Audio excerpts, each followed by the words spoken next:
Caving, also known as spelunking, has been number 92 on my bucket list since I created it. However, caving can be dangerous, even deadly, if you're inexperienced. That's why we went with a professional tour guide last weekend to explore Canmore's famous Rat's Nest Cave. Come join us as we go 256 meters below the surface of the Earth.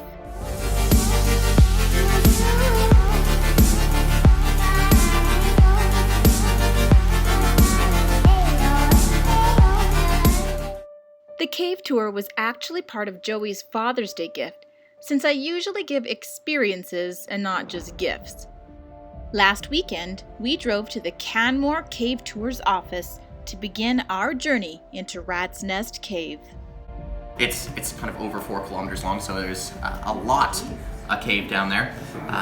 It takes kind of about maybe 4 to 5 days if you were to explore the entire thing kind of in one go. So it'd take a little bit of time. Kind of what we're doing today is we're playing around within this box over here. I know it doesn't look massive in comparison to the rest of the map. However, from thumb to finger, right here in this small little room, you could fit 3 semi-trucks end to end in that space. So if that puts a little bit of kind of scale on the rest of what we're looking at here.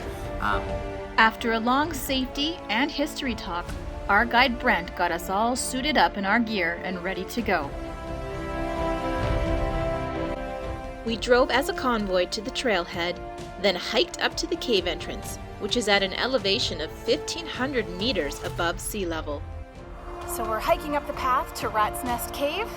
It's about a 5-minute drive outside of Canmore, and the hike's fairly steep. I'm really out of breath, so I'm not going to vlog very much on the hike up.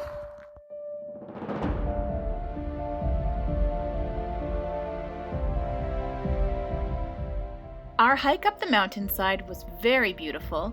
It only took about 30 minutes, but along the way we had great views and even found some fossils. We are standing on top of the cave right now, and very soon we'll be right underneath where my feet are. Then suddenly we were at the entrance to Rat's Nest Cave, where we geared up and got ready to go inside.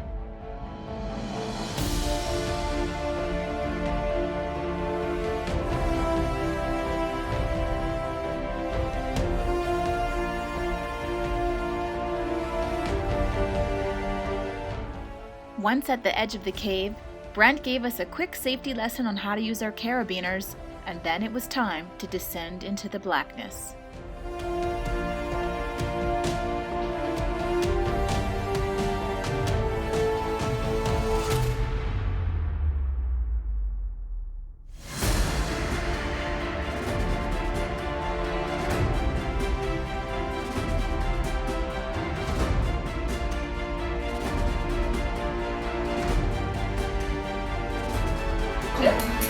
We made it into the cave. We're down in the bone bed. This is our first stop, and then we'll keep going. It's really cool.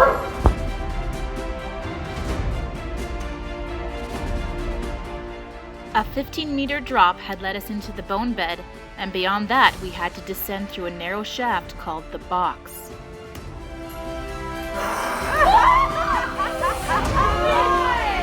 That was perfect.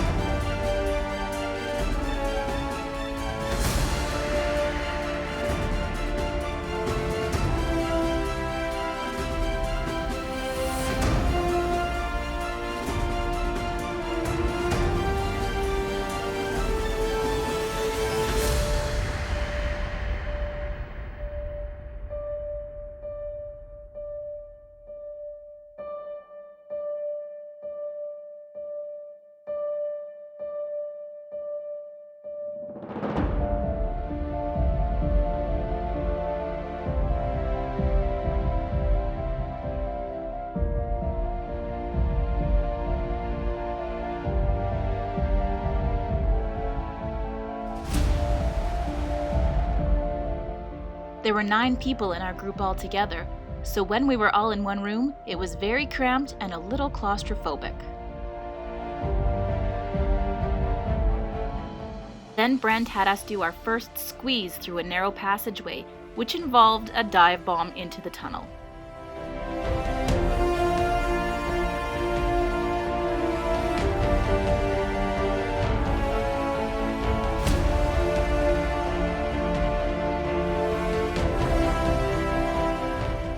The second squeeze was through a narrow crack where you had to belly flop onto the ledge and then James Bond roll through the narrow passageway to get to the other side.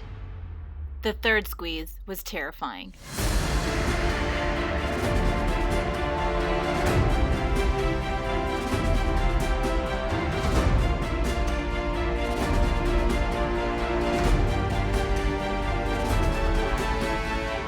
The biggest room was called the Grand Gallery. This is the room that they said could fit 3 semi-trucks from end to end and was also tall enough to fit a semi-truck vertically.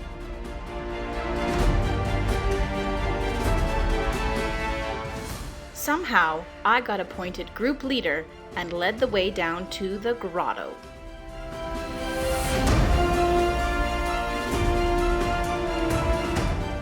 The grotto turned out to be my favorite room in Rat's Nest Cave. It had amazing cave formations and a pool of water.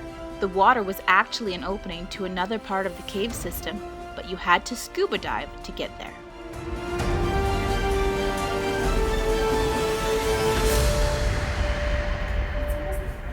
Yeah, it feels like it would just start to melt anytime.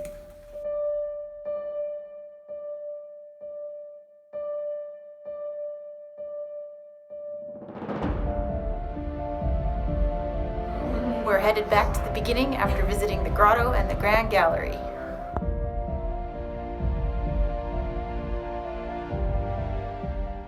The way back up to the entrance was a bit of an uphill climb, and we often found ourselves on hands and knees scrabbling up the rock. Luckily, Brent gave us lots of breaks.